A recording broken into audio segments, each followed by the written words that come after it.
ladies and gentlemen, we are back with another JAXXON podcast exclusive. I'm here at Rampage. JAXXON, the one and only. He about 200 pounds lighter than he's ever been. He's lean. He's mean. He's looking like a straight model. He's fit. Look at that's a slim fit large. He hasn't worn one of those since college. Honestly, this is crazy. You look like Tito Ortiz with a tan. Wait, did he go to college? Did you go to college? Yeah, he did. What you trying to say? We got Shannon Ritch. We haven't even announced you. He's already capping on you. Well, what the fuck? Shannon Ritch, ladies and gentlemen. Shannon Ritch, ladies and gentlemen. I thought man, we go way back, man. I thought we was bros. We are. He tries to flame me every episode. No. I thought it was something I didn't know. I did go to college. I didn't know that. Do I look like a dumb motherfucker? No, you don't. That's why I said I didn't know you went to college. I would look like a dumb mother. What? Fucker. Yeah. Let me. It didn't even have to go there. I just wanted. No, you're like, did he go to college? I didn't know. I went to college. I wrestled in college. Oh, you did. Can I say something? No, you don't look dumb. Thank you. No, he don't. Thank you. No. That's the best compliment from. Hold on, he was just being sarcastic. No, you don't. No, you are one of the smartest people I know. He is. He's very smart. Have you ever seen the game Are You Smarter Than a Fifth Grader? I have. A TV show? Yes. Yeah. Yes. It's a first grader. See? He's ready for war. I think you pissed him off the break.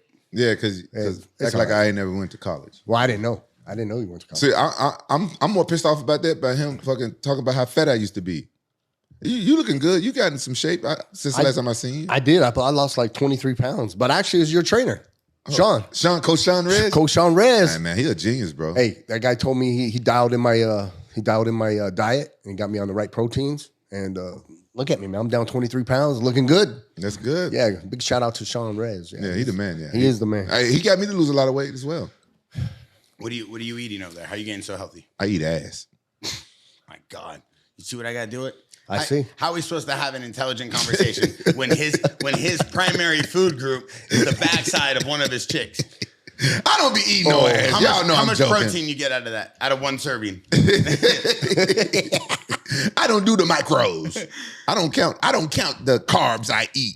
You should. With the body you have right now, we should hopefully stay in check. Hey, get your man over here. Yeah. So let's kick this off the break. Second most sanctioned fights in MMA history, 157. Wait. The second, he's the first. It says second, right? Or the first? No, I have the most fights out of any living fighter. There was a guy, he's dead. I don't mention his name anymore because he's a pedo. Yes. Oh, wow. Whoa. Okay, you want to hear the story? No, you want to hear the story? That's aggressive off the break. Look. We want to hear it. Go. All right, Travis Fulton has the most fights out of any fighter in the world.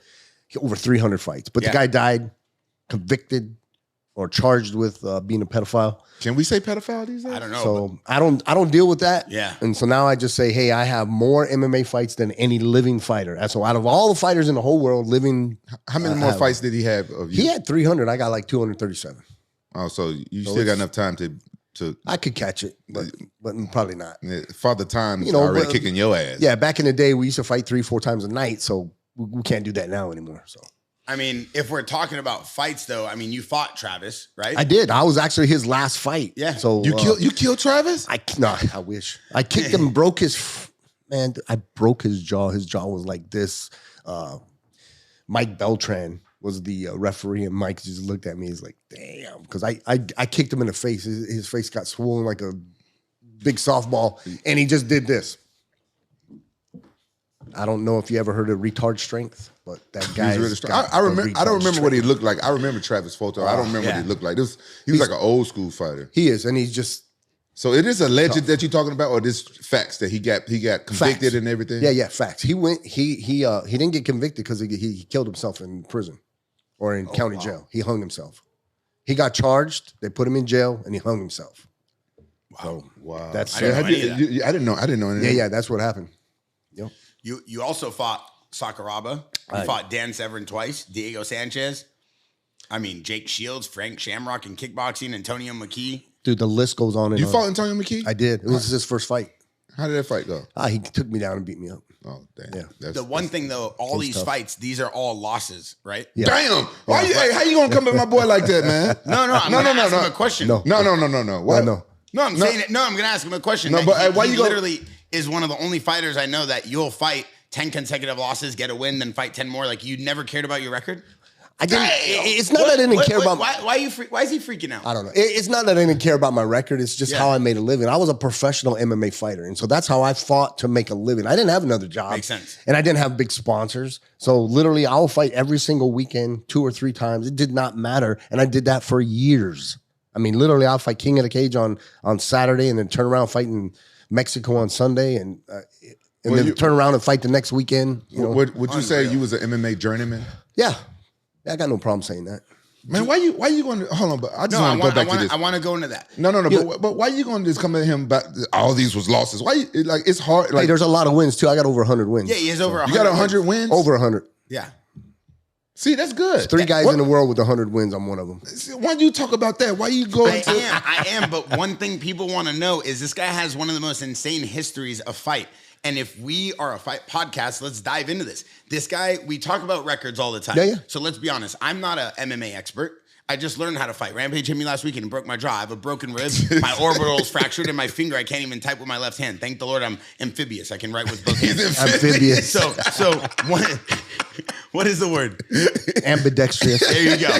I lost a few fights too. My head's not where it needs to be. So one thing is that people talk about building records and not having records. They also, like, for example, Tank Abbott. Tank always talks about how at the time he didn't care about his record, and now he looks back and he says, damn, I should have picked and chose the fights they did, so that way at the end of my career I could look back and say I have a lot more wins and losses or whatnot. Did you ever fight Tank Abbott? No, I never fought Tank. No. Who haven't you fought?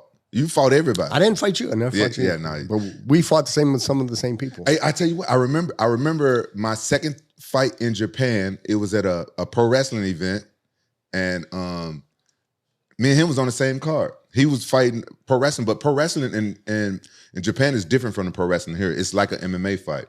And what do you mean? It's more of a hard style, like a shoot style. So Really? There's a predetermined winner per se, but it's going to be a real fight. So you're going to really punch and kick with the other guy. You know who's going to win. Wait. It's real punching and kicking? Yeah. I watched your fight a little bit, y'all, but it looked like y'all was pulling it. Because I got that in June with Josh Barnett. So I'm really got to be punching. Yeah. I don't know how to pull my shit. Yeah, This there's guy some might get real out. punching and kicking. It's a shoot style. That's what it's called, shoot style.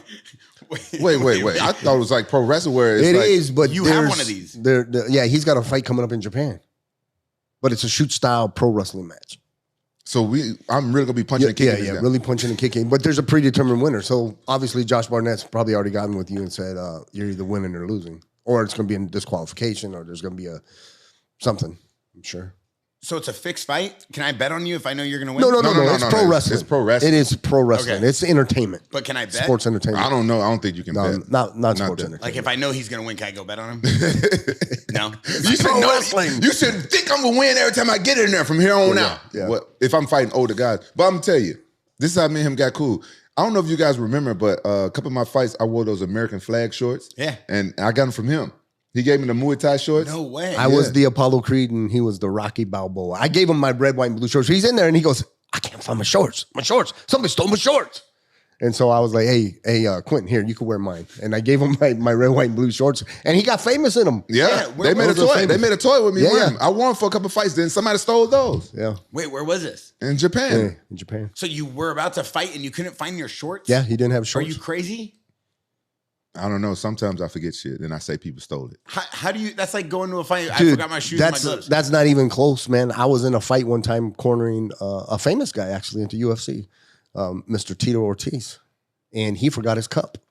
And back in the day, everyone, gave a gear bag. So I loaned him my cup. Well, I didn't loan it to him. I said, you can have it. So I gave him my cup. He wore my cup when he fought Frank Shamrock. You think he sniffed it first? He probably did. Yeah, I don't know. Yeah, that's. I mean, think about fights. I think there was a fight in Japan when Tyson was fighting, who was it, Larry Holm or Buster Douglas? And the corner man didn't have like the ice bag, didn't have any of the push-ins. And so they had to fill his a medical glove with ice. Yeah. So, and that was like the 6th round. So it's kind of crazy to think about going into a fight and not having your shorts though. That's a unique one. Yeah, no, but the thing with Mike Tyson, they probably didn't think that it was going to need it.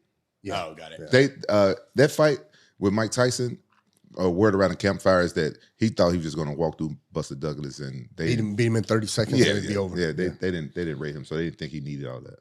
Yeah, that was a crazy fight. I was watching those highlights the other day. One of the fights that I was watching, and then I went down a rabbit hole because we were looking at your fights, is that in 2001 you fought it's like a Burmese Letway headbutts. Letway. Yeah. So literally the only Americans to go down there was 3 of us. We went down there, fought for Team USA, and we had to get special permission by the I don't know, the consulate, I guess, the U.S. Embassy, and the Marines were there, and they're like, hey, if anything goes wrong, don't worry, we're going to get you out. And I'm like, what do you mean about that? They go, hey, man, these people are crazy down there. It was an indoor stadium, 20,000 people, and the average ticket was literally like a month's salary. So these people take it serious. Wow. What country was this? In Burma, Myanmar. Where is that at? It's right next to Cambodia and India. As Asian women? There are. Yeah. How do they look over there? Asian.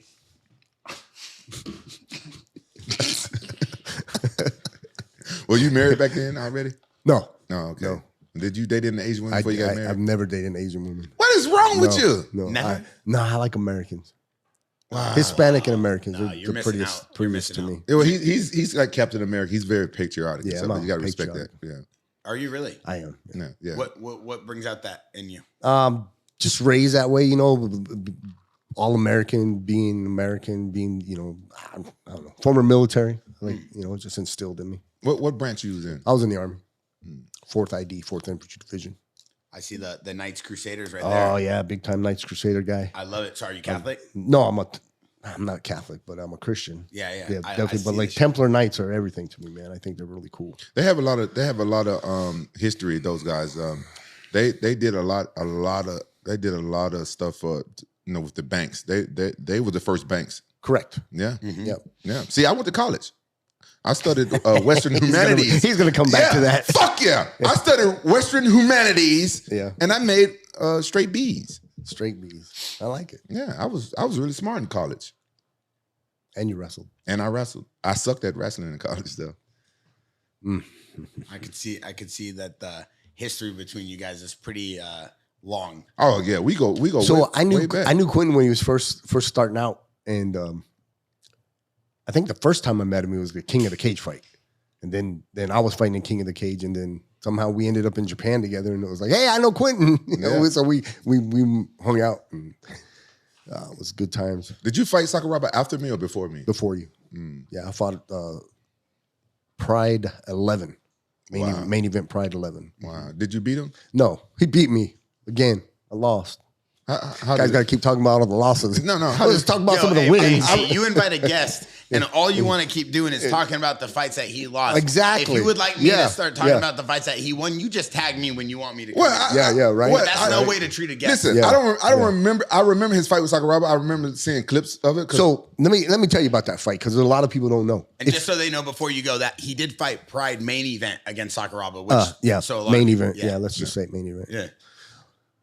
So during that fight, a lot of people don't know. I broke both my legs in the Army. I had chronic stress fracture. So my legs were just totally jacked up. So if you notice during that fight with Sakuraba, I had tape all the way up to both my knees, like literally to right here, because I didn't want him to know which leg was jacked up. So they both taped, and then he ended up taking me down. And I saw him going for your leg. Yeah, he got me an ankle lock on the broken leg. And that's why He's like, I got a 50-50 chance. Yeah, and so And then let's talk about, you fought Frank Shamrock. And yeah, I lost that one too. But I fought Frank with a broken arm. A couple of weeks prior to fighting Frank Shamrock in K1, I had a broken arm. I was fighting a guy named Mark Weir in London, and I'm squeezing so hard on his neck. I'm choking him. And the chin literally fractured my wrist. And I'm squeezing. And man, I fractured my own wrist. So I ended up losing that fight too because he punched me in the throat. Anyway. He gave you a throat punch. He throat punched me. And you let him get away with that. So I came back to America. I had the cast on. I'm not even gonna go there. Got the cast on. Yeah, he throat punched me. And I get a phone call from Scott Coker. Scott Coker's like, hey, you want to fight Frank Shamrock? I'm like, I'd love to fight him. Win. He goes, next weekend. I said, yeah, I'll fight him. How much? He told me he's gonna pay me. So I cut the cast off. I fought Frank left-handed with a broken arm. No way. Yeah, that's just kind of retarded stuff that I did to make a living because, again, I was fighting every single weekend to make a paycheck. It wasn't like, I can miss 2 months of fighting because that's how I made my living. I was a professional MMA fighter. There's a lot of guys that say they're a pro fighter, but they work and they have other jobs. Literally, I made my living fighting. So win, lose, or draw, I was out there fighting. It's pretty unreal. Like when they talk about fighters, like MMA fighters, not just guys who are like athletes, you're like a real life fighter. Like there's not too many of them, and you're like kind of the last of a dying breed in terms of just someone who went out there and didn't care. You just wanted to fight. No matter who it was, win, lose, or draw, I was gonna fight, and I was gonna fight hard, and that's if you look at my record, I didn't win all my fights, but I did win a lot. I got 8 world titles. I have 32 belts. I've had a lot of you got 32 belts. I got 32 belts. That's a lot. And he gave you the wink. Like but, you better look, simmer down simmer down. Some of these fights, you would take a fight on short notice, and you knew you were gonna lose, but I still would take the fight because I was fighting guys at the time. They'd be heavyweights, and I was fighting at 170. I got one instance. Aaron Brink, rest in peace. He called me up and goes, "Hey, you want to fight this Saturday?" And he called me on, I think Saturday morning. Called me Saturday morning to fight in California on Saturday night. So I literally got Brian Pardo. We jumped in the car, drove all the way to California, 6 hours, and they're literally calling my name as I'm pulling up in the parking lot. I didn't warm up, didn't wrap my hands, nothing. I just put the gloves on, jumped out, put my shorts on, and went into the ring. Literally got in the parking lot and into the ring within 3 minutes. I mean, I get in there, and I'm about 170 pounds at the time. And then the announcer goes, "And for the heavyweight championship," and I'm like, "Heavyweight? I didn't even know who I was fighting." Who was you fighting? I'm trying to remember his name. But he did fight in the UFC. It's a big dude, man. And I hit him hard as I could. And he just looked at me and then took me down the ground and beat the crap out of me. And then a couple minutes later, the promoter, he gave me my cash, and we jumped in the car and came back. I mean, that's the kind of craziness, Man, have you ever turned down a fight? No. No. Never. That fight, I would have turned that one down like the same day, driving. Yeah. You never turned down a fight? I've never turned down a fight. Kind of silly, I guess. I mean, do you ever even think about your record? Nah, I mean, not really. Did you ever think about your record? I did at a time. It was like one time early on, I was like 32-2, and I had a really good record. And then I just kind of, you'd win some, you'd lose some, you'd win some, you'd lose some, and then eventually, now I got a couple hundred fights. Yeah, and I've lost a lot, and I've won a lot, and just. You started off 32-2. Yeah, 32-2. That's actually a good record. That is a pretty good record. You know what I thought? I always thought that maybe early in your career they just threw you to the wolves and you just kept going. That's what I thought, but I didn't know you was 32-2. Yeah, that's a really good record. It was. What's the record now? Man, 100 and something, 92-2, something like that. Yeah, it's. Sherdog isn't right because you can go look on Sherdog and it says my first fight's in 1998. That's not true. My first fight was in 1991 pre-UFC. I was going down to Mexico to fight. They would do bare knuckle MMA fights. Or at the time, it's called NHB, No Holds Barred. They would have the chicken fights, the dog fights, and then the people would fight. You was fighting chickens and dogs? No. They would fight the chickons. They would fight the dogs. Who's and they? Then the people would fight the Hispanic guys, Mexicans. They were betting on them. Betting on. Yeah. Fight? No. They were betting I remember hearing this. I remember hearing this story now. Scared me. Yeah. I remember hearing this story now. I heard he got signed to do some cockfights. Then he showed up and it was like, "Yo, Shannon, where's your chicken?" You see? Yeah, you see what I'm dealing with here. When was the fight supposed to be held at? Hong Kong? So these Did it fights come with Chinese food? Yeah. Main stage, there's three things you can order: chicken chow mein, orange chicken, or kung pao noodles. You get kung pao noodles, it comes with 2 dances. Main stage. You ever been What? Hong Kong. For real? In Tijuana, you never been there? No, I ain't never been there. You're the one who took me for the first time. What are you talking? When I was 22, you said for my birthday, you took me down to Mexico. I don't know. Yeah, he rented a stretch Hummer, and he gave me this Metro PCS phone. It was a Boost Mobile, and he chirp.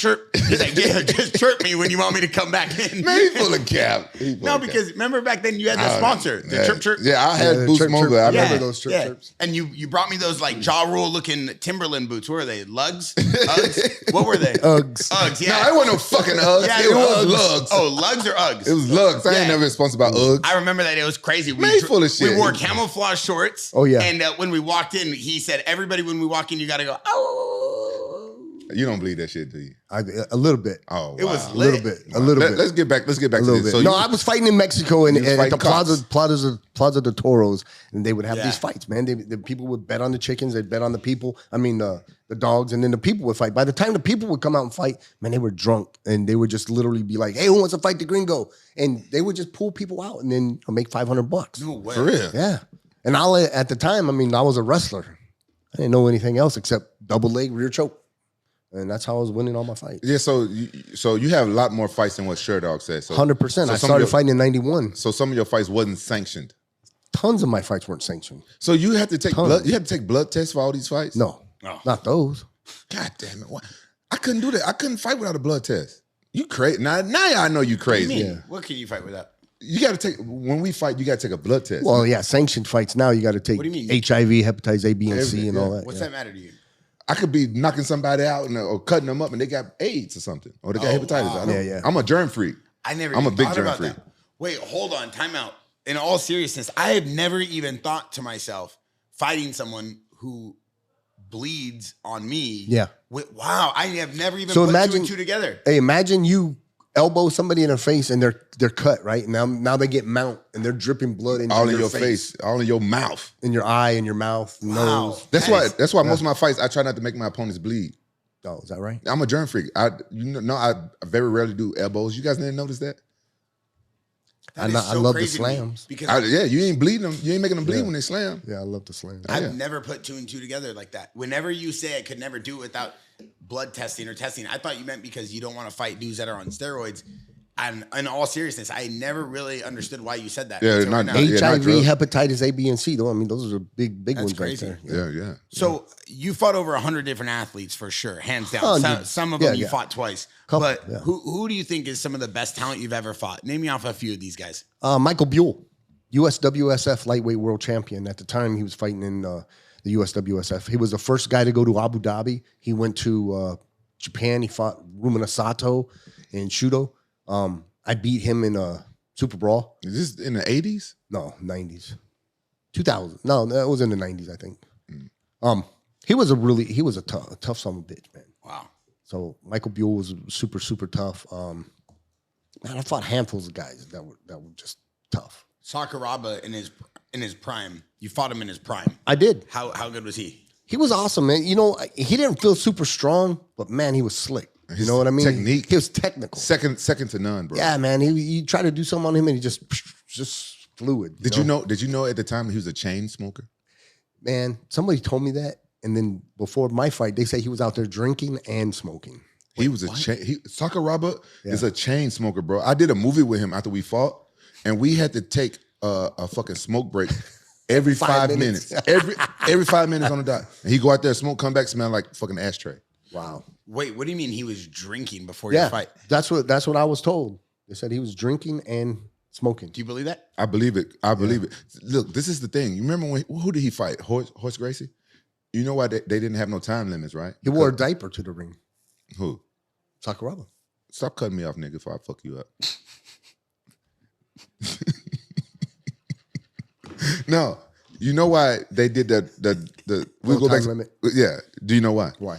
Because they found out that he was a chain smoker, that he was a smoker. Oh. Yeah. The Gracies found out that Sakuraba was a chain smoker, so it was like, all right. You know, he had beat a couple of Gracies and stuff before, so they want their gig back, which is understandable. So they made the rules no time limit. And the fight went on for fucking what, an hour and 4. It was the longest fight in MMA history. Wait. Yeah. Is this allegedly? No. 100%. So you're saying that because they understood Sakuraba's, like, say, stamina, breath control, breathing, chain smoking, that they went and made the fight longer? Yeah, they made it no time limit. Yeah, because at the time, I think in Pride, the Gracies were like, we don't like the time limit. We want to do our jiu-jitsu, and if we have no time limit, we could beat anybody. So, yeah, they figured that because he smokes that he was going to get tired. But this isn't a conspiracy. This is true. No, that's true. Wow. Well, the conspiracy part is that they found out that he was a smoker. That's why they wanted to make it no time. That part it's like he say, allegedly. Yeah. But they was the one who wanted to make it no time. And Sakuraba was okay. And he never got tired. Yeah. I mean, when people talk about the history of Pride and like MMA, obviously you were there. You fought in the first like 15 Prides, in one of the first 15 Prides. I fought in 3 Prides actually, but yes.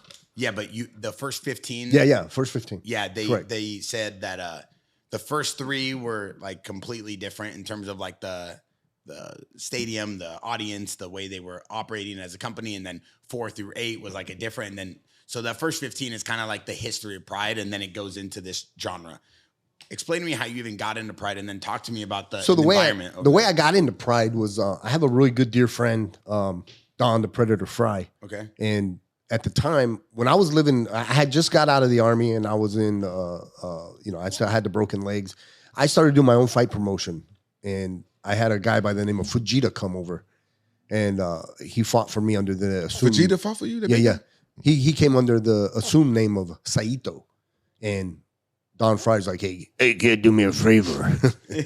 I need this guy to fight. And I'm like, okay, yeah, we'll put him in the tournament. So anyway, he got 2 fights. He fought for me. I picked him up to the limo, put him in a hotel. I just treated him really well. And because I treated him so well, these guys from Japan, because they brought him like 5 guys, it's like they owed me one. And so the way I hear it is Sakuraba was going to fight main event Pride 11. The guy he was going to fight got injured. They needed a last-minute replacement. And Don Fry said, hey, well, we'll call Shannon the Cannon. He'll fight anybody. Called me up on my birthday, September 27th. The fight was October 31st, which was Halloween. And he said, hey, do you want to fight Sakuraba? I said, absolutely. So I had a whole month to train. At that time, that's the most training camp I ever had in my life. So I was in great shape to go fight Sakuraba. So Don Fry is the one who got me into it and opened the door for me to fight. Wow, that's history. Wow. Yeah. I love Don Fry. Yeah, Don's good guy. You called yourself Shannon the Canyon before Shannon the Canyon Briggs? Way before. Yeah, he's actually younger than me. So I'm the first and only Shannon the Cannon. How old are you? I'm 50. I'm 23 with 30 years experience. I'm 53, man, and I'm going strong. Wow. Yeah, I'll be 54 in September. And you feel good, huh? And I feel good. I look good. I am good. I'm ready to rock and roll. How long you think you can keep fighting like MMA, boxing, bare knuckles? I could do it until they quit paying me. I mean, yeah, that's it. I'm actually, I spar right now. I'm training at old school boxing in Phoenix. Got some great guys in there, some legitimately good boxers in there, and I'm training. And these guys are 25, half my age. And I'm hanging with them, so yeah, I feel good. Wow, I do. I feel good. I'm glad to hear that. That's good. I mean, when we talk about like even Don Fry, Dan Severn, these are legendary names. You say, Don Fry helped you get that fight. Did you have any experience with these guys in terms of training or working with these guys before your fights back then when these guys were still fighting? Oh, I was actually friends with Dan Severn, and Dan is the one who introduced me to Don Fry. When I had all these non-sanctioned type kind of fights, I saw the UFC in 1993, and I said, man, I really want to become a UFC fighter. I was like, man, that's what I want to do. And I think UFC 6, I think 6 came out, and there was a guy named Dan the Beast Severn. He was an ASU Hall of Famer wrestler, and happened to be out in Arizona. I met him. We became friends, and he was the one that brought me out to Super Brawl out in Hawaii, and I had my first like real sanctioned MMA fight in Super Brawl, and that was what turned the tide for me, I guess, in my MMA career of this is what I want to do, and this is heck, man. It's the fighting in front of 10,000 people, man. This is just amazing. Did you ever fight in the UFC? I did never fight in the UFC, just in Pride. You never fought in the UFC? No. I wish. Because kids come up to me all the time. They're like, hey, are you a UFC fighter? And I have to tell them no. I have to say, no, I never fought in the UFC. But I did fight in Pride, and UFC bought Pride. So kind of I'm a UFC fighter. Technically, I mean, whatever. With the amount of fights you have, you could say you're a UFC fighter. I mean, I literally fought this point. but 50-something UFC fighters. But look, I fought in the UFC fighter, and if kids come ask me, are you a UFC fighter? I say no. Because those kids, they the same thing. People that say, oh, I want to train UFC. You know what I'm saying? Yeah. I get that all the time. I train UFC. Yeah. Like, you train UFC? Or do you train really? MMA? I train NFL. Yeah. Yesterday I play NBA. No, the sport has just gone from nothing to just the magnitude of like literally it's insane what these MMA fighters are doing now. Mm-hmm. And it seems like myself, Quentin, you know, the older guys, we paved the way for these guys. And it's like now these guys are making the money. They're getting the fame. I mean, could you imagine having internet back in the 90s? I mean, yeah. Man, hey, I got an idea. What's an idea. Bear is a billionaire. How about you start MMA Hall of Fame? Because I won't join the UFC Hall of Fame, but I'll join the MMA Hall of Fame. You put me and Shannon in the MMA Hall of Fame. JAXXON's MMA Hall of Fame. And you know, I have literally tried to get with Dana White and say, you try to get with Dana White? I try to get with him and then I'm trying to talk to him. Bro, I thought you was married, bro. Listen. Bro, come on, man. I know it's 224, but I thought you was married, bro. What's going on? I am married. No, man, I wanted literally to get with Dana and say, hey, man, is there any way that you would consider giving me an honorary or just some kind of award for having the most fights out of any living fighter, put me in the Hall of Fame? What do you say? I never talked to him about it, but that's you got with Dana. No, I said I tried to. I was excited to hear what Dana said. Okay, listen, Uncle Dana. Yeah. Listen, you gotta send this clip to Uncle Dana. Uncle Dana, Shannon Ritch got the most fights out of any living fighter. Get him an honorary Hall of Fame badge, man. Give him something, man. He loves the sport of MMA. He was one of the guys who paved the way. You know what I'm saying? I looked up to him growing up in the game and stuff like that. And a lot of fighters, we respect people like him. He's a true fighter. Get him in there, Uncle Dana.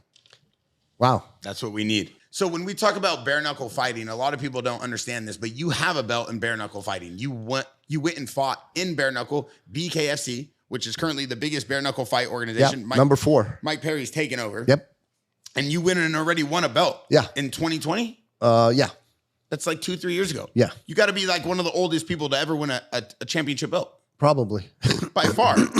They gave it a Glover Teixeira. I think he was like 43 when he won a UFC belt. You were like 50, right? Yeah, this is the bare knuckle BKFC International Super Fight World Title. You throwing haymakers. You wasn't worried about breaking your hand? No. Oh my God, you fucking that dude up. Oh my God. That's what we do. Bro, I didn't know you was vicious like that. What do you mean? He's wearing the Apollo Creed. Oh my God, that guy can't even get up. He can't even get back up. Now look at his face. Everywhere I hit him, I cut him. Oh my. How old was he? Was he your same age? No. He was a lot younger than me. Ring around the rosy. Man, you fucked that guy. And then just a little bit after this, they'll put the belt around my waist. Bro, you look like Chuck Liddell. Cool. No, Chuck looks like me. I had the mohawk first. You did? I did. Look, the dirty box. He didn't want none of that smoke. Bro, he's choking him. While he's choking him, he's still uppercutting him. What is that, dirty boxing? Oh, yeah. Oh, my God. That's the craziest technique I've ever seen. It's bare knuckle, baby. Oh, wow. Yo, literally, you rock this dude so hard, he collapses to the floor. When he folds, you kind of stand over him, too. You hit him with that. Uppercut. Bro, I ain't gonna lie. I'm sitting here watching that. You look vicious. I never seen you fight bare knuckle. Yeah. You look vicious. 26-3. I fought in London. I fought for BKB. I fought in London. I fought in Mexico. I fought in a lot of places. Bro, look at his wrist, his face, his body. This dude's chilling. Yo. Was that the first round? Yeah, 26 seconds in the first round. Yo, Respect. Unreal. Thank you, man. Unreal. So we were watching this, and I could not believe it at your age that you're winning belts like this and just dismantling people. How did you get this fight? So BKFC was a thing of David Feldman. David Feldman, he had this baby and he wanted to build a BKFC bare knuckle, and he brought the very first bare knuckle fight in Arizona, and he had a guy by the name of Bobby Gunn fight on it, and I was the commentator. And I've been fighting bare knuckle for a long time, and I've been around the sport for a long time, way before it was famous, before it was sanctioned. We used to fight bare knuckle, like we'd go up to New York and go fight in Hell's Kitchen. We'd go fight in California. You just go find a place, they would pay you to fight. You fight bare knuckle. You fighting in Gordon Ramsay restaurant? Yes. No. Come on, man. Well, that's the Hell Kitchen, though, ain't it? Yeah, that's a they TV fight show. in the back or something? No, this is What's warehouses. But why they call it Hell's Kitchen? Because that's a part of New York. They fight in the back. Like half of it is a restaurant, half of it's a fight, or no? No, Hell's Kitchen is literally a place in New York. They call it. It's a city? It's a suburb. Yeah, it's a neighborhood, I guess. So you wasn't fighting Gordon Ramsay in No, I this wasn't fighting Gordon restaurant? Ramsay. Okay. No. Oh yeah. Okay, sorry. So anyway, just started fighting bare knuckle, and then so Dave knew me. I knew Dave. Dave brought me out as the commentator for the first bare knuckle fighting championships, and then we talked about it. And we wanted to fight. I wanted to fight Bobby Gunn. Bobby Gunn at the time had the title. He was the guy, and he never would sign the contract to fight me. This is the guy that played in the Rocket movie, right? No. That's Tommy Gunn. That's Tommy Gunn. This is Bobby Gunn. This is a Irish traveler who believes that he is as good as he says he is, but he's not. But anyway, he's good? I don't think so. I think it's horrible. I'd smash Did he him. duck you? He ducked me. I'd smash his face. Yeah, after seeing that fight, I'm not trying to fight you either. So after watching that. Yeah, you should spar him later. So he literally, David Feldman did the event. I commentated on it, and then they did 3 events, and then BKFC 4. They did it in Cancun, Mexico, because it was very hard to get sanctioned in the United States. So when they did BKFC 4, it was in Cancun, Mexico. We got sanctioned there. We fought. I won the first international heavyweight world title. And now they're BKFC 30, 40, something like that. They've had a ton. And now they're in Thailand, and they're in London and England. I mean, BKFC is the premier bare knuckle boxing fight organization. So you still active in bare knuckle? I am. Yeah. So as soon as they come to Arizona, I want to headline that event. Wait, you want to fight again in bare knuckle? Yeah, absolutely. Damn. I mean, watching this guy have a belt, so you're still holding the belt, right? Because they haven't taken it back. They haven't taken it and stripped me from it or nothing, no. And so have they been hitting you up for more fights? No, I hit them up, and it's crickets. Why? People ducking them. Look Yeah, what he man, just did I don't to know. them. It's really weird. There's a couple of fight companies. Data 5000 is another guy I've been calling out. Data 5000 thinks he's tough. I knock him out too. You know what I mean? I've been calling all these guys out to fight. Hey, nothing against Dada 5000, but he almost died the last fight I saw him in, so I don't think he want to get in there with you. Yeah, he don't want to smoke. Have you ever fought Kimbo Slice? Nope, never got to fight Kimbo, but I would have fought him. I called out Mike Tyson. I mean, I called out all these guys. I told these guys to take off the mittens. Let's fight like men. Let's fight bare knuckle. Have you called out Jake Paul yet? I called him out. Of course I did. Long Jake time Paul? ago. Yeah, Jake Paul. Jake Paul. You want Jake Paul? I said, if you take off the mittens, I'll fight anybody bare knuckle. The young stallion about to fight Tyson? Yeah. Oh, you don't care. No, I'd spank that guy. Jake Paul? Jake Paul? You think you could I'd give him spank him with bare knuckle. You kidding me? As the bare knuckle, what are you, heavyweight champion or intercontinental champion? Super fight Super fight champion. Yeah. International super fight champion. Yeah, because online it says international, but you keep saying super fight. I just want to make sure I say it the right way. I will put that belt up if Jake Paul wants to come get it. You want to fight Jake Paul for your bare belt. knuckle for your belt? For your belt. Yeah, I'll fight anybody, dude. I don't care who it is. Let's go. Bear, you should be his warm up though, for real. You should fight him first. Because Jake Paul, your boy. You didn't know that. Oh no, I didn't know. I didn't know. Jake Paul. But don't bring me into your battles. Yeah. What? You guys about the same weight class. Before you walked in, you were saying, "Oh, I got to spar this guy today." Hey, but no offense to Jake Paul, him and his brother, I love what they're doing, man. Especially, I just saw the Logan Paul documentary. It's amazing. Those guys went from YouTube sensations to millions. Hey, everybody comes for me because I always defend them. But all I like to say is that these guys, whatever they want to do, they go do it. And then they do it at the highest level. So whether you like him as a boxer, you got to love him as an entertainer or a marketing or an entrepreneur, because both brothers do whatever they want to do at the highest level. Dude, Logan said in high school or when he was younger, he was going to wrestle in the WWE. And now he's wrestling, headlining. Oh, he's the main he's a superstar there now. Ric Flair just said the other day, he said that's one of the most talented kids he's ever seen. Yeah. No way. Phenomenal. You were here. What do you mean, no way? You were on the podcast. What do you I do the podcast alone? I had two of his woo chews. I was high as fuck for that podcast. It was all your fault, because you should have told me not to fucking take the woo chews. But he ate the woo chews like it was Skittles. But seriously, I would fight him. Who? Jake Paul. No, I thought you were talking about Ric Flair. You don't want that. Ric Flair. You don't want that. Let me tell you something about Ric Flair. He would double leg you. He's a real wrestler. You don't want that smoke. You still train? Every day. Every day. Supposedly, I got this big fight coming up. What fight? He's fighting titties. I'm going to go to Qatar, fight June 8th. Wait, you're fighting titties? The one you bullied on the Ultimate Fighter? I'm not a fucking bully. You are a bully. I am not a bully, man. Pull up the footage of him bullying I'm not a fucking bully. Wait, you're talking Daryl Schoonover, right? Titties. Okay. Listen. I don't know his real name because Rampage made the whole world call him Titties. So for the last 20 years, this guy's been going by the word Titties. Listen, I am not a bully. Number one. So what do you call that, what you did? Number one, when that show took place, Titties was a heavyweight and I was a light heavyweight. And he the one that came for me first. And I just defended myself verbally. Verbally? How I say it? Verbally. Verbally. So yeah, look at him. You see it right there. He came at me first. Yo, UFC used to have the craziest jerseys. Those N1 mixtape tour style jerseys that you were wearing, fresh. So but you are a bully. So June 8th. Oh, shout out Kimbo. R.I.P. Yeah. R.I.P. Hey, so June 8th, Qatar is on. And you want to fight titties? Yeah, I'm fighting him. Signed the contract. We're going. It's on. He's a big dog. He's a big man. That dude's like 250 at least, right? 230? I fight guys that are 6'5", 250 all day. Oh, you don't care? No. Mute that. I don't want to say. Listen, I got to defend myself here. I have to defend myself here. He made us mute. He made it. Well, hold on.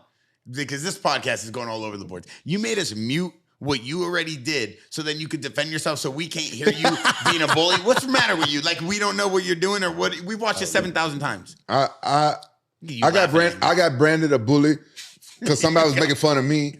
And look at him. He getting mad at me. He trying to come at me. Okay, let's let the audience. He was trying to bully me. Audience, you guys leave a comment. If Rampage tells the guy you got milk when he's weighing in because he called him titties, is that bullying or not? It's not bullying. It's making fun. Like, you were making fun of him. Thank you. In my day and age, bullies kicked your shit out of you and took your lunch money or took your shoes or not just made fun of you. So what would have happened if you ever fought titties? I fuck titties up. You would have. And I titty fuck them. Oh. Whoa. Pause. Whoa. No diddy. Whoa. Pause. Whoa. Do not cut that out. Whoa. Titty fuck them. Whoa. So I get a phone call. Quentin tells me.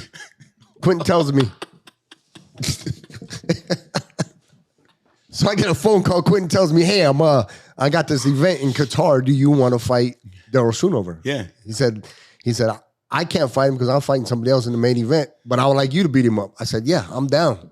So that's what we're gonna. Because you don't want to beat him up. Well, he wants to fight me. We want to fight each other, but he hadn't fought in a couple years, so he'll need a warm up fight.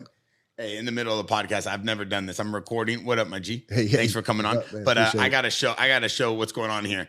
I mean, look at him. He's trying to fight me. You're pretending like you did. Oh yeah, he squares up against you. Look, he's a heavyweight. I'm a light heavyweight. He's the bully. It's just like Karate Kid. People thought the other guy was a bully, but Daniel was the bully. He threw the yeah. Like you guys think I'm the bully. Listen, I used to beat up bullies growing up. I can't stand bullies. I hate bullies. I am not a bully. Then what about that one part with you and your manager Tiki writing on the sign titties? What but do you call that? But he started. He started everything. It was a retaliation. Titties started everything. I do believe it. You got to go back and watch it. Titties started everything. I got your back no matter what, but you are a bully. And he liked the nickname at first until he got mad at me for some reason. Then he didn't like it. Wait, one thing I actually want to ask you about the Ultimate Fighter. Tiki's been your manager for like probably 20 years. This show was around like 10, 15 years ago, right? Yeah, but he wasn't my manager then. We were just teammates. Teammates? Yeah. Because he was fighting? Yeah, Tiki used to fight in UFC. No, I know that. But was he fighting at that time? No, I can't remember. I think Tiki retired a long time ago. Got it. Okay, cool. But he only been my manager after I'm bad with time, but my last manager from the UK, he was like a piece of shit. Yeah. And so yeah. Tiki picked me up after that. Tiki's an amazing manager. Yeah, I dealt like with Tiki. him a little bit. He helped me put together some good deals with some UFC fighters. He's good. He always sticks up for his fighters. He actually puts together insane deals. Whenever like a UFC fighter is having a bad time with their manager, they always end up with Tiki. Tiki like takes in everybody. I'm gonna say this. I've had so many different managers throughout my career. Tiki is the best manager, and he got me the best contract ever. Yeah.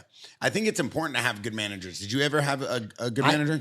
I never had a manager except one guy. His name was Tommy Rojas. He was one of my managers. That was the time. He was like my first manager. Yeah. And and Terry Shamrock hooked me up with him. Yeah. And, How do you do?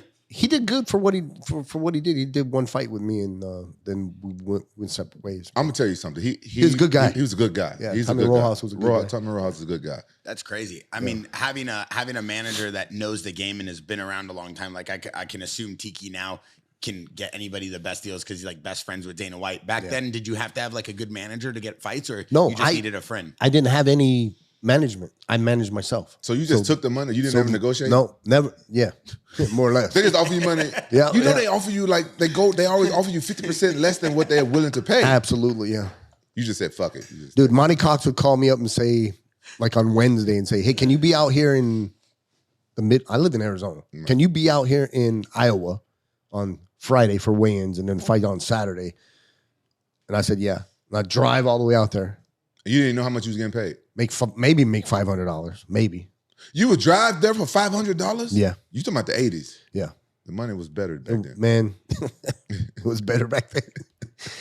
Inflation. Dude, we didn't make no money, man. There Yeah. were a lot of fights we didn't make any money, man. There's a lot of times you go out and fight. You know, a lot of people don't even know the ups and downs of MMA. You think, oh, you make all this money, you get fame and all this. There's a lot of times. Well, I don't think Quinn's dealt with this, but I've went out to Norway. I've went out to Philadelphia. I've went out to just different. Oh, I went out to Macau, China with a couple UFC fighters. We get out there, we fight, and then there's no money.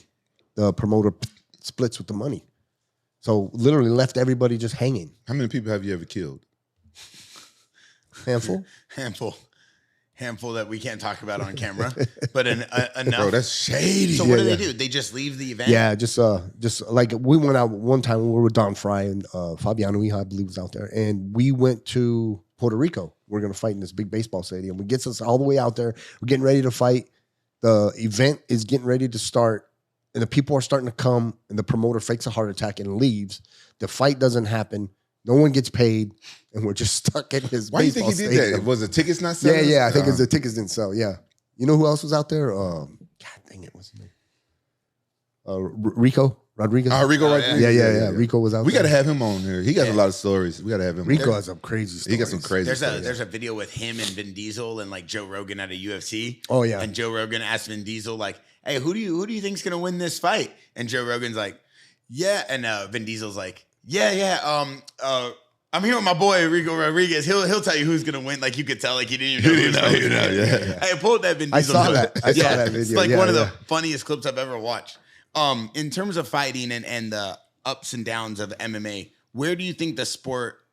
Where do you think it really took off? A lot of people say that it took off with McGregor. A lot of people say that it took off when UFC started doing these big paydays or the UFC Apex. Like, was there a point where you realized, like, wow, this is about to be a mainstream USA sport? I've always believed it was going to be a mainstream sport, but I don't think it really took off until you had the fight between Forrest Griffin and Bonner. Stephan Bonner. R.I.P. That was the fight that really launched the UFC because you got to remember that was the first fight that was literally shown on TV. Everyone could watch it For free. for free. It wasn't a big pay-per-view or anything. And that was those two guys went in there and it was a dog fight. Yeah. And it was the Ultimate Fighter, it was the finales.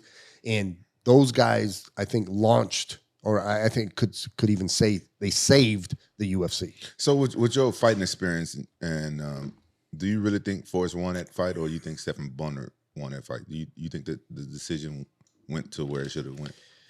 Or do you remember that fight? Yeah, I remember that fight. I mean, literally, it could be they both fought their ass off, man. So you think Forrest really won it? You think it went to him justly?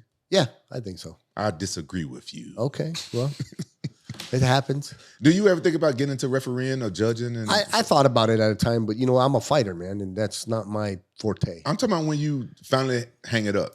If I finally hang it up, I'd like to be a commentator. I really like to talk about the fight because literally, like we'll be at the house watching the fights and my wife will say, "Didn't you just say that? They got the house bugged," because everything I say, Joe Rogan will say it 2 seconds later. Yeah, So- I think Joe Rogan, he probably bugged your house. Yeah, he probably bugged my house and he's listening to everything I say. I mean, a good fighter like Rampage, when I watch things with him, like he can say, "Oh man, he's like standing inside, he's gonna get kicked," or Yeah. like TJ Dillashaw is amazing at that. Luke Yeah, Rockhold, and I could see that just from talking to you and the way you behave and the way you talk about fighting earlier. Like the game obviously better than most. Well, that and not only do I know Muay Thai kickboxing, I know karate, I know bare knuckle boxing, but I'm also a black belt in Brazilian Jiu-Jitsu. I'm getting ready to get promoted actually this weekend. I'm going to Dallas, Texas. Carlos Machado is giving me my 5th degree black belt. So that's a big deal, man. So Wow. 5th degree black belt Brazilian Jiu-Jitsu. I didn't know you was a black two-time belt. world champion. I didn't know you was a black Oh, belt. yeah. Yeah. My grappling is legit. To have a first degree, then second degree, then third degree black belt. What most people who don't train jujitsu, I mean, I have a blue belt. It took me like 10 years to get it. But what most people don't understand is it's not even based off skill. At that point, it's also based off time. And to be a black belt at this level, I mean, my God. So to get your black belt, with Carlos Machado, for Yeah. example, it's 10 years to get your black belt. And then it's 3 years for your first stripe, 3 years for your second, 3 years for your third. Fourth is 5 years. Your fifth is 5 years. So, I mean, there's a lot of time involved. And it's not just get your black belt and then don't train and then expect to get promoted. You got to be teaching. You got to be competing. Oh, you have to teach to get the other. Well, he likes you to be able to teach, obviously. So yeah, I still coach. I had a gym for 8 years. I had a Canon BJJ for 8 years, and then COVID. You know, obviously I lost it during COVID, but yeah, I still train, still coach. You have any fighters that you train? I got this one girl, Jessie McCurry, and she's actually coming back. She was doing some wrestling in college. That's the girl I want to dedicate and put her into UFC. How old is she? Right now, she's 20. Yeah, that's a good age. 20. Yeah. She's good at striking. Yeah, she's very good at striking, but she's good on grappling, man. She's a stud, like legit high school. She was the first high school female to win the Arizona State Championships. Oh, Did she have the rest of boys? Yeah. She won against boys? Yeah. No way. Yeah. And she's legit. That's legit. I want to see her. She's legit. Yeah. So when Jessie comes back this summer, we're going to put her in a camp and try to get her in some amateur MMA fights. Wow, that's what's up. Yeah. I've been talking to Bear. I told Bear to start some amateur MMA. He's like, nah, I don't want to deal with it. Too much stress. No, I wanted to do it. I called you late night, said I want to do MMA fights in here, amateur. Yeah, we should do some We amateur. should. What do you think makes that girl so lethal on the ground? I've watched some of her highlight clips because what is exciting about her is that for her to win the state, she had to beat all the boys in the finals. It's not like she win it against girls, you know? So like it was pretty exciting. I watched the clips. Yeah, she's just a beast. The jiu-jitsu, I mean, I think to be a good wrestler, you need jiu-jitsu, and to be a good jiu-jitsu piece, you need a wrestler. You have to have both. And she does. She has both. Is that the girl that made them change the wrestling rule where you can't butt drag anymore? No. So she still got butt dragged and everything? They allowed the wrestlers to butt drag this girl. What's he talking about? You know what I'm talking about? I don't know what's he talking about. When she was wrestling to win the state championship, I heard they changed the rules. They were still allowed to check the oil. Butt drag. You hear him? I'm asking a valid question. No, they can't do that. You cannot put your finger in any orifice. Well, back when I was wrestling, you could. But that was where you went to school. I know, but I'm saying, but they only recently changed this rule. Well, I've never heard of it. You older than me. Yeah, but to check the oil, come on, man. Yeah. You cannot do that. Bro, That's illegal. No, when I was wrestling in Tennessee, they were still checking That's how they do it in Tennessee? Bro, they were still checking oil. They check the oil in Tennessee? That one guy did it to me one time, and I picked him up, and I yelled, don't you ever put your finger in my ass. So you're not I slammed the shit out of him. No one ever did it again. So he's not a virgin anymore. No, you got me fucked up. He was going for it. How you gonna turn this shit around on me? Yo, he said you like it when they check your oil when you're wrestling. That is crazy to finally hear that live and direct on the JAXXON podcast. Man, you got me fucked up. No one said I like that shit. And how you can turn around on me? I'm just asking about the rules. Fuck off. No. You supposed to be on we the fighters in here. Yeah, but they don't do that, man. They don't do that. No, that's just like in the UFC. You can't put your finger in any orifices. But any wrestler know what I'm talking about. Every wrestler knows that. Yeah. And so I'm saying, so it wasn't in play when she was wrestling. No. Listen, there's a video of you just dismantling some dude's head. It's like a leg kick or something like that. Yeah, so that is a very famous. Actually, man, you know what? It's like a pro wrestling move. It's the hook kick, you know, and they call it the super kick. I want you to show Shawn Michaels. Shawn Michaels, the WWF wrestler. Yeah, it's a hook kick. You know, we just talked about him on the last podcast. Can you do it? Can you do it to him afterwards in the ring? Can you do it? If you Google MMA super kick, it's the first one that comes up. It's got 200-something thousand views. The guy was John Wood, who is That's Luke Wood's brother. We know John Wood. Luke Wood's brother. Over from Vegas? Yeah, that's Luke Wood's brother. Shout out to Luke Wood. He's competing in karate combat this weekend. Oh, okay. Joe Schilling. Okay. Luke Wood. So anyway, John Wood was in The Ultimate Fighter. Him and Dana didn't really get along too well. And that, now he's a MMA coach. So. This guy is it's an inside joke because you wouldn't know, you wouldn't get it because Luke Rockhold, he changed his name to Luke Wood. Oh, okay. Luke Wood's got a good kick though. Oh yeah. But Luke is Rockhold. it true that after you head kick this guy, then you obviously his jaw's like broken in half? Who knows what it is? Oh, is this it right here? Yeah, this is it right here. Why you stand over the guy after you broke his jaw? Oh, Shannon. Boss Rutan said that was the best knockout he'd ever seen. That was a good one. Honestly, this is one of the craziest kicks I've ever seen in my life. And is it true that after this, you got the pride tattoo on your thigh? Did I get it before or after? I think I might have already had it. Do you already have it? Do you still have it? Yeah. Oh wow, stand up. Show that camera. Look at this. Hey, so I gotta ask you a question about that pride tattoo. So now when you walk around on the beach and stuff like that, do you get like different type of men coming Absolutely. They come up to me and say, "How you doing?" Like, whoa. This pride meant something different back in the day. We can't get through a single this guy, he is, hey, you see what I gotta do with every day? Hey, and you didn't see the tap out tattoo I have. Let me see the tap out. Oh my, you gotta be kidding me. Where? Oh my, yo, you have the most legendary MMA tattoo. What's the other one on the other calf? So that is the original tap out logo. Yeah, I remember. Getting the weird choke. So big shout out. Let's give a shout out to Dan Codwell and rest in peace Mask. Yep. So they were actually my first sponsor. Tap Out was my first legitimate sponsor. Right here on PCH. Yep. Yeah. And the other one, that's Pancrase. Pancrase. You fought in Pancrase? I did. Let me see the several Pancrase. times. Let's see the Pancrase. Oh, yeah. Let's see it. Yeah. Show it to the camera. So I have a question. Tank Abbott says that Pancrase is just a bunch of grown men slapping each other. You agree with that? In the beginning, it used to be open hand fighting, but now, back when I fought in Pancrase, it was actually straight MMA rules, just like the UFC. So it was close fist fighting. In the beginning, when Boss Rutan was fighting in Pancrase and King Shamrock and Frank Shamrock, it was open hand. But do you believe that was still fighting? Like that was still mixed martial arts? Absolutely. Yeah. So it's not soft. It was real. Oh man, hell no, it wasn't soft. So you saying you disagree with Tank Abbott? Yeah. Would you say that to his face? Absolutely. Are you friends with Tank Abbott? I've known him for a long time. I've actually ran into him several times. Oh, in Arizona? Yeah, there and through King of the Cage. He used to come out to the King of the Cages a lot. So you telling me right now, you'll stand in front of Tank Abbott's face and say, "That's fucked up what you said about Pancrase. I disagree with you." No, I wouldn't say that. I would just say you just disagree. I mean, we ain't trying to make it like that. Okay. He's like, you don't want no smoke. Yeah. I mean, I don't think Tank trains anymore. You'd probably be fine. So you could say whatever. No, I think Tank is still a problem. I think Tank still be a problem. You know, he used to bench like 600 pounds. Yeah, he was strong. He was strong.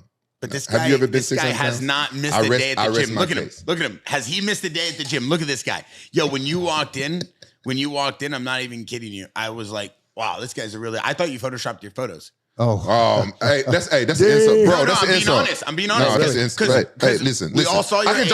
I can joke around with my friend because we go way back like 20 years. Yeah. But you cannot sit here and disrespect my friend. I didn't disrespect him. That's very disrespectful. That's very disrespectful. This is my friend. That's actually a compliment. It's a compliment. Because he said that he thought I photoshopped my pictures, but actually I'm really he's 54 years old. He walks in and he looks better than you. He's not 64. 50. Oh my. 54. You just said he was 64. He's not 64. Quit disrespecting my friend. Bro, he's in better shape than you. Wow. And what are you, 38? Wow. How old are you? 38, 39? I'm 45. There's no way. You're not 45. I'm 45. Bro, this guy's 10 years older than you and he looks like this? 45. I was born in 78.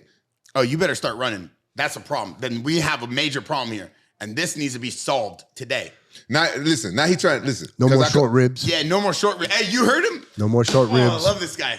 He walks in. What's he start screaming at me? Where's short my ribs. short ribs? Where's my Korean barbecue? And where's all my teriyaki sauce? I said, there's no sauce. It's a Monday. Chill out. And Mike Tyson gummies. Man, don't talk like that. My coach. Mike Tyson gummies. My coach going to watch this. He's not supposed to be fast. I'm not supposed to be. So you this guys is supposed just to be a podcast with the boys. Now, first of all, you guys dry snitching on me. Number one. How we dry snitching? You just dry snitching because my coach is. He dry watches my. Snitching with me telling your coach, oh, last night you were with me at Cold Stones. We had a big tub of ice cream and we just did it because it was Sunday cheat day. But that didn't happen. Yeah, That didn't it was happen. cheat day. That Sunday didn't. doesn't Did matter. it happen or yeah, didn't? No, he know it didn't happen. He know it did happen because you know what time I landed last night. Yeah, late night. And then you said, yo, Cold Stones, what time to close? I said midnight. You said, cool, I land at 11:30. We met up there. We talked about his podcast. And You know that. no, it's not a big deal. We'll cut this out. Yeah. He's dry snitching. And number one, listen, I'm gonna go back. He was making funny because he said it looked like you photoshopped your pictures like to be buff. That's But I don't need to. He don't need to. I think my arm's bigger than yours. Though. Not a chance. Not a chance. No, I think my arm's bigger than Not a yours. chance. No, you're just more tan than us, but it's not a chance. Yeah, you're tan. So when I'm tan, yeah, it's true. When You are I'm tan. tan, I look more shredded. When I walked in here, you were like, "Oh, you look more shredded." I'm working last on my week. tan. Yeah. No, you look great for your age and the way you're able to compete and the way you're able to have the composure, the stamina, the health. I hope you say that I'm articulate. You super articulate. Bro, Why? Because I want to be a commentator. Because people are like, you know, a lot of very times good. when people say, "Oh, you've had so many fights, you got brain damage." Hey, would you be would you be willing to be a commentator for an MMA show? Absolutely. Look, 100%. Bear is a billionaire. I'm trying to. You got to stop saying that because people are going to start charging me to come on the podcast. And if you keep saying that, then the price is going to start going up for guests. We don't have budget, brother. It already costs us enough to feed you short ribs 5 days a week. You eat enough for 3 people, and that's already over the budget. So you need to chill out by using the word B, and you need to go back to the word P, which is pesos. He's a peso there. yeah. Hey, this motherfucker, this guy's Batman over here, and he trying to talk. This guy's Batman. This is Batman. Hey, bro, I bullshit you not, bro. He is a vigilante, bro. He solves crime at night. This motherfucker's Batman, I gotta bro. do it. I gotta help the city. He have to. He go out at night, man. Help the city, man. I got footage. I'll show you. I can't. He probably gonna cut this shit out. I'm gonna show you. This motherfucker Batman. He's a billionaire. Fuck that. Listen, fuck that shit. Listen, if the guests want to charge you extra money, fuck them. They ain't coming on here. I say it right now. Guests, you trying to fuck that? You ain't coming on here. We don't need you. No. But this motherfucker need to quit tripping. He a fucking billionaire vigilante. He be driving around the city at night, saving motherfuckers, solving crime. Solving crime. Solving crime, man. It's a fucking billionaire. He got like fucking mechanical belts and shit. He be fucking shit up. This motherfucker like bet. Look at him. Look at it. Hey, you don't I like know those pants. Hey, insane pants. Yeah. Rampage got him for me. He's a this weekend. fashionista. Bro, this girl hits me up. She's in Scottsdale. She goes, "Is this your friend?" And she literally turns around and it's Bob Sapp. And I go, "No, I don't know Bob Sapp, but I know Rampage." It's Bob Sapp. Yeah, it was Bob Sapp. Yeah, I'm out of here. What? We're about to wrap up. I got one more question. No, man. What? Fuck you, man. I got one more question. What's wrong? Fuck It that, was a man. day club. They were at a day club. Bob Sapp was at a day club. And I go, "No, I don't know that guy." But then it turns out Rampage was in Arizona. It was a mix-up. And so, long story short, I appreciate you grabbing me these pants because we're trying to get on our style game lately because we do so many podcasts. We always want to look good for the guests. Sure. He loves to impress the guests. Like if a big fighter's coming in, he's like, "I want to look good. I want to dress up." So one thing I want to end with is it true you try to fight Brandon Schaub at a bar in Scottsdale? So it wasn't a bar in Scottsdale. It was actually at his buddy's UFL, United Fight League. I heard about that. So let's go. Let's just But talk be about honest it. with us, yeah. So Well, this is what we heard happened. whispers. Here, this is what happened, and I'm gonna be straight out with Yeah. you. Brendan Schwab was on Joe Rogan. Joe Rogan said, "Hey, look at this record of Shannon Ritch." And Brendan Schwab literally said, because I got the clip, "Yeah, it's the worst record I've ever seen." You know, something like that. And if it's the worst record you ever seen, bro, you don't even know me. And you're running your mouth talking, you know, whatever. So anyway, I went up to him because I'd never met him before. I literally went up to him. I shook his hand and said, "Hi, I'm Shannon Ritch." He goes, "Hey, how you doing?" I said, "Why would you talk shit about me? You don't even know me, dude." And he goes, No, it wasn't you. I was talking about Shannon Briggs." I'm like, "No, you said Shannon Ritch." "No, it was Shannon Briggs." I said, "Okay, I'm gonna let it go." So I'm gonna let They it don't go. even look the same. Hey, Yeah. You So guys I- don't look none that so, Nothing so alike. literally I let it go. And then he went back on another podcast and was like, "Well, Shannon Ritch said this to me, blah, blah." Okay, Brendan, where you at? Hey, if you have a problem with me, we can settle it. I don't give a shit. Hey. You know what I'm saying? I'm just saying. I'm just saying. Why? But You're not scared of nobody. I don't give a 'Cause shit. He used to fight. yeah, he used to fight. He's But a he wasn't that heavyweight. good. He Look was at a his heavyweight. record. Look at his record. Look at mine. Well, you got more losses than he got fights. I got a lot more wins than he's got fights too. Hello, Yahtzee. Hey, You know? hey. Yo, tell Let's him. put that fight. Hey, let's put that fight together. Yeah, You I'll know, put that do it. together. Let's do it at guitar. Do you think you would smash Brandon Schaub? Because he knows how to fight, though. Let's be honest. Let's be He was a honest. heavyweight fighter in the UFC. Okay. Yeah. And? you give him that smoke. Bro, I'm good, man. He's a black I guy. don't I give a love this. shit, man. I No, don't I care, love bro. this. I don't really have anything against Brendan. I saw his comedy. I don't think he's that funny. Damn! Oh shit! But That's his livelihood. okay, Bro, I saw his comedy. He's not that funny. Bro, you taking the gloves off. He was funny. He was okay, bullshit. but he wasn't that funny. Did you laugh at his jokes at all? Did he? All he talked about was gay stuff. It was all gay. It was all about being gay. Did you- I think he has a thing with gays or something. I don't have any problem with gays. Yo, Well, you got pride on. You got pride on your leg. Exactly. So I'm supporting him. You know, I got nothing to say. No, but look, man, I got nothing against Brendan. But look, I don't like if you're gonna say something about me, say it. So you're ready but at don't all back times. it up. At all times. I don't give a shit, dog. And you still got that in you. God, I love this Man, guy. I'm from Coolidge, man. Coolidge, Arizona. Go Bears. Where's that at? It's just a little small town in Coolidge. It's like the smallest town in Arizona. I used to get beat up every day. Really? Yeah. By who? Picked on by everybody. Everybody. Were you a small kid? I was the smallest kid in school. Got picked on by everybody, and whites were the minority because it's all black and Hispanic. So that's why I am who I am. And that's why you have that fire in you, still burning, and you still love fighting. I love it, dude. And you don't want to stop. No, I don't want to stop, man. I love it. I actually enjoy it. At 54 years old, with the belt from He's BKFC, 53. Don't be putting age on my At friend. 53, Again. don't play with my name. Yeah, don't be putting age I'm on not my in the friend. same position as him. I'm willing to fight right now. I don't need to wait for a card. I'll fight you right now. There's a ring right out there. Yeah, no, don't do that. It's funny, but then when you point and then he gets excited, I don't want that. I know ring better. right there. I'm more for comedy. I got you. Yeah, I and got he's you. more like he'll really fight me. Yeah, I got you. One time I joked around with him. I'll never joke around again. No. I still have the video. I was holding pads. He almost killed me. But listen, at 53 years old, you have an incredible record, right? Wins or losses. It's over 200 plus professional fights. You look in insane shape. You have an amazing, articulate way of talking about fighting in the fight game. You fought in every style of competitive fighting, mixed martial art there is. You still have a fire to continue to fight. And you still hold a belt in BKFC. I mean, at what age do you think that we're done here?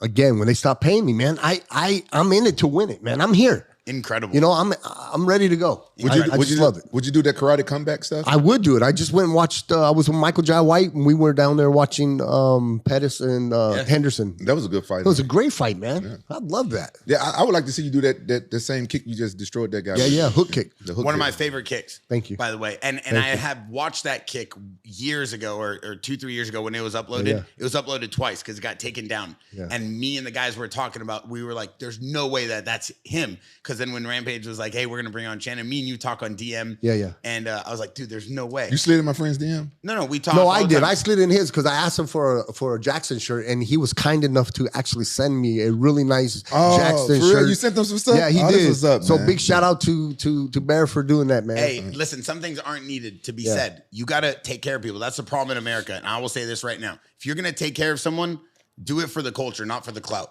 Because everybody loves to put out things and everybody wants to pretend to be something they ain't. I don't ever do anything to try to get any respect. What did he send you? He sent me a couple chains and a really nice shirt. Oh, wow. That's what's up. Yeah. Because he's friends with you, because we are really about our people, our community. And if anybody knows us and knows us here, we take care of everybody. I don't do this for money. I don't make $1 off this podcast. Matter of fact, someone left a comment the other day that said, no wonder this guy does so many podcasts. They're probably making a fortune. I want to put this out here real quick because I was going to say this on the last episode.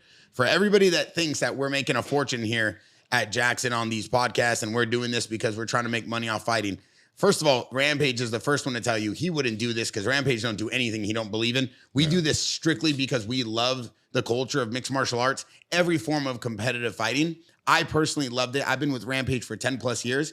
And I want to show everybody this because people don't understand. They think I'm new to this. I'm true to this. There's a difference. Oh, if you look at the analytics, this is my JAXXON podcast. As you see, over 120,000 subs. If you go to the analytics, you go to revenue. I never turned on the AdSense on our page. Zero. I never turned it on from day one. Wow. Because I want people to think we're making money off them. Yeah. We already do this for the brand. It's good enough. And we also do this because we love the conversations. Since day one, we could be making hundreds of thousands of dollars a month off fighting, but we're not here to culture vulture. We're here just to have a conversation. I'm gonna say, like, I don't see nothing wrong with him making money off the podcast. Like, people that say stuff like that, I don't even think you should pay them any mind because, you know, even though you don't love money and, you know, saying money make the world go around. Yeah. The same way, I don't love money, but money make the world go around. Like, we need it. So I think it's stupid. I think that's a stupid comment. Oh, he's probably making a lot of money. That's why he's doing so many podcasts. But no, Bear actually loved it. You know, he got me. I didn't know how I was going to do in podcasts. Right. You know, I never watched podcasts. Yeah. And you listen to them. Continue. Sorry. But you know, if you can if you could make some money off it, I think it's not a bad thing. No, I don't want to make this about me. I'm just saying. I'm gonna say this podcast has gotten me back into watching more MMA. Look, I was watching UFC 300. Yeah. I've been watching more stuff and it got me to meet a lot of other fighters. Yeah. And one thing you guys gotta know about me, I'm very antisocial. You are. I am. I just don't like a whole lot of new people. Yeah, I'm just weird around people. And this is getting me out of that. I'm meeting more people. I call up Quentin. What are you doing? I'm shooting zombies. Just killing zombies. So you walk into Los Lagos at 2 a.m. over there, the Mexican restaurant off the freeway, and he's got 13 girls sitting on his lap. I said, yo, one would be enough, brother. But I do. Can I ask you a question? Yeah. Can I ask you a question? Yeah. So battle tested equipment made you a custom Rampage AR-15. Yeah. I'm still waiting to get it though. That's sick though. No. He told me he was waiting on you for the color. No, I told him lime green. Lime green. Yeah. Okay, because we just talked and he specifically asked me, talk to Quentin and find out what he wants with this gun. This? So it's called Battle Tested Equipment, BTE-USA.com. What is it? They make custom AR-15. Bro, Are you kidding me? Yeah. Bro, he make the sickest shit, I bro. go to Rifle Supply in Huntington Beach. Yeah, we can make a Jackson. We can make you one. We can make your he make the bear sick- one. Oh, He I need the sickest one. Show me a photo. I love this. Did he show you the shotgun that he's making for me? Yes. Bro, I'm making zombie killers. Yeah, obviously you have to, have the right permitting and license and In everything, and California, make sure you live in the cities that allow it and whatnot. So all my disclaimers we need, I just put that right there. Bro, I'm buying a house in Arizona just so I can keep my guns. That's crazy, dude. Honestly, because of the whole way that the world's going, I mean, I'm not saying guns, but everybody should have some sort of self-protection or some sort of self-defense at home. Okay, what is this right here? Battle-tested equipment. Yeah, Trump. and this is the Rampage. Oh my God, that's this the looks Rampage. Insane. Yeah, he can make it look And like what Call is of it? Duty. Is this like a That's a chopped Mark. up? That's a Mark 5 9mm. Wait, is this like a chopped up stock right here? What is this? Why is it like mini? The butt. Yeah, it's a collapsible stock, so you can pull it out or pull it back in. But they chop it so that way it sits a little bit closer to the. It's not chopped. Oh, really? No, Wow. it's just all custom. But so say where it says it's white and it says Rampage, they're gonna make it where it's lime green and have some different colors. Wow, Yeah. this is crazy. So who does all the anodizing and all this color? A guy named George Erstrom. Wow. So George is the main guy. He makes it. He owns it. CEO. Everything is handmade by George. You could just buy these off the website? You can, Bro, he took me shooting, right? We took the Hummer out there, shot a 50 cal. I was like, pop, pop, pop, pop, pop, pop. How was that? Man, it was sick, man. Listen, the guy, he's really good at shooting. The guy aim is incredible, and he just showed me one correction, boom, and I started landing shit. Yeah, he was landing. What was the correction? Would he teach you how to aim? Yeah, he taught me how to aim. How did he teach you? He told me not to close my fucking eyes. Wait, you were closing both eyes? I was closing one eye, but he just taught me how with the red dots. He taught me with the aim. He taught me with the thing. He corrected me. Like, pop, pop, pop, pop, pop, pop. I was fucking shit up. Yeah. And that shotgun is raw. Yeah. You don't have a picture of that shotgun, do you? Wait, so let me ask With you a a question. silencer on it. Are you getting one of these? Hell yeah. Which one are you getting?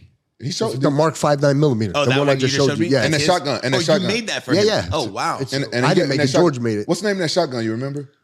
Bro, he got a sick ass automatic. You put Like a like street sweeper? 14 shells it holds. 15. Yeah, it's like a shells. street 15, one sweeper. in the thing. He Yeah. was holding it. It was like a street sweeper. Yeah, It's like yeah. the big one. And it got like a big ass silencer on it. I saw it, yeah. I'm gonna be for the zombie apocalypse. I'm gonna be ready. Yeah. Bow, bow, bow. Fucking zombies up. Okay, listen, before we go, we're going to wrap it up. First of all, I want to say thank you for coming on. No, I appreciate it. Incredible MMA history. That's with me you. right there with the 50 cal. Yep, there it is.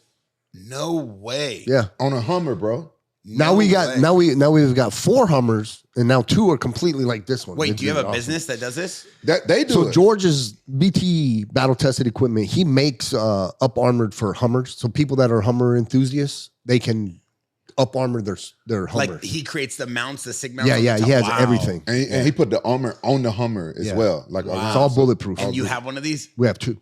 And you work with the company as well? Yeah. Wow. He got me sponsored. Well, he got Incredible. me a deal with him. Yeah. Incredible. They're So- my sponsor. Yeah. Oh, he, wow. yeah, he my hooked me up sponsor. with them. Well, yeah, you're on the #1 podcast in MMA right now, so let them know that you're doing them well. And one thing I want to end on this because Rampage, I feel like you talk about this a lot. If there was a zombie apocalypse, what would you do? Oh, okay. I think about this. Yeah, break it down from the top, and then we'll get you out of here. All right. The first thing, if there's a zombie apocalypse, the first thing I would do, I would go and get like 5 of the baddest bitches around me, because you're gonna need some pussy, and you're gonna after you kill all the zombies, you're gonna need to procreate because they're gonna eat a lot of people. And I get me a bunch of water and a bunch of food. I'll probably go somewhere like to like a big ranch or something like that and team up with the people. If they don't want to team up, kick them off their own motherfucking land. I'm sorry. And I have my own little place with all these fine bad bitches there. And I surround my whole place with treadmills. So when you know why? So when the zombies come, they can't never get to my house because they be stuck on treadmills like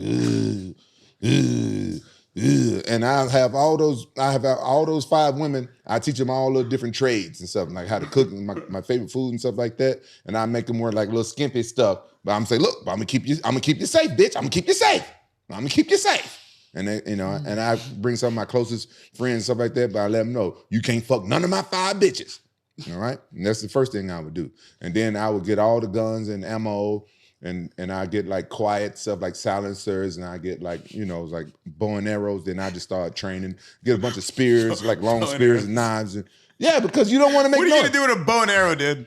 I'm a bow and arrow the zombie. And then you gotta go get it, and then you're gonna get the slime zombie juice on you. You're gonna turn into a zombie. No, but it's gonna be like ones where you can make them, so you keep making them, right? But you get like long stick. I get a broom, right? I get a broom. Hear me out. I get a broom.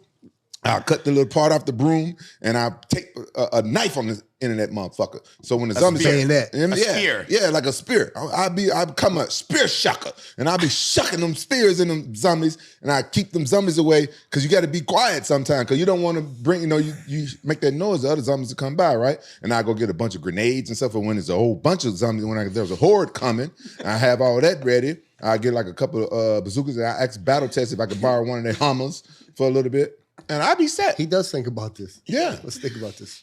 Bro, it's like 2 a.m. one time. I hit him up. I said, "What are you doing?" He's like, "I'm playing Call of Duty." I'm like, "Really?" He's like, yeah. And then I could hear him yelling at people about what to do. I go, "I'll hit you up tomorrow." Like, he low-key is a gamer. So he always for sure thinks about this. Oh, yeah. Yeah, I fuck up some zombies. I love it. So listen, before we let you go, when's your next fight? What do we got scheduled? June 8th, Qatar. June 8th, Qatar.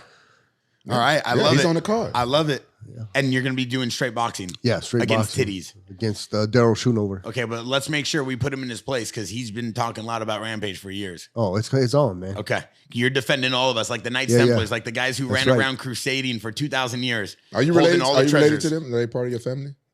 Probably in the history. Sure. Okay. It's got to be. Do you know what they say the Knights Crusaders turned into? The Banks. Do you know what form of name they say they turned into? Who holds the secrets? No. I don't remember. I don't remember. You have an idea? Yes. Yeah. We'll leave it off that because I know everybody. No. I want to know. Masons.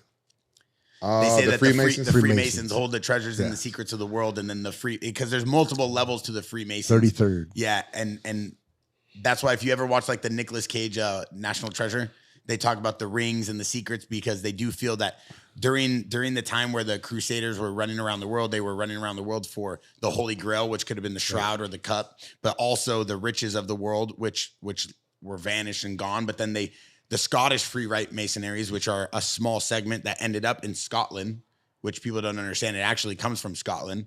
And then it's a whole, it's a whole black hole that you could go down and learn about history, but it's a very unique tattoo. And for someone to wear that with pride means he holds a lot of pride for his family, the people around him, and the dignity and honor of his life. My family crest says Garter La Foi, which means keeper of the faith. There you go. I wear the Saint Benedict at all times, which is, even Boss Rutan talks about this. The Saint Benedict coin in solid silver is the purest form of a kind of like protection you could have, even if you're not Christian or Catholic. If you just want to feel something and feel good spiritual energy, it keeps everything away. It means like, perish to the evil and the people around you. And it's like the farthest and most like dominant shield of energy you could have around you by wearing it. And my family crest is fuck of the child. Fuck of the child? Fuck of the child. What does that mean? We have the meats. All right, listen, I'm Bearded GDO. That's Rampage Jackson. And we have the one and only, the original Shannon the Cannon. One of the best MMA records. So Brandon Schaub, chill out over there. You're a heavyweight. I don't want smoke with you. He does. And why don't you plug it? What do you got? Your Instagram, any events? Shannon Ritch MMA. And you have any events or anything you want them to follow you on? No, just June 8th, man. We're going over to Qatar, the Middle East. That's it. So make sure you guys keep up and stay in check. This is what we're doing. We're providing the best conversations MMA has to offer. We out.